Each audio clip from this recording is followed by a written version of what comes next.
Hi! In front of me is Xiaomi Redmi Note 11s, and today I would like to show you how you can download and apply iOS Launcher on this device.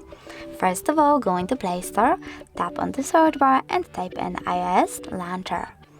Following that, you need to download this free Launcher app from this developer and select Open. Now wait for the pop-ups, and when they show up, select while using the app and allow. Then click on Home button. Just remember my choice, tap on iOS Launcher and just got it. As you can see, Apple layout was applied successfully on my Xiaomi, but you can always just switch between them by going into Settings, choosing Apps over here, then tapping on Manage Apps, clicking on those three dots at the top right corner, and finally selecting Default Apps. Now tap on Launcher. If you wish to go back into your System 1, just click on it and tap on Home button. If you wish to switch to iOS, click on iOS and click on Home button as well.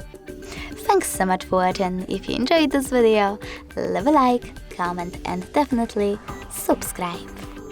Bye!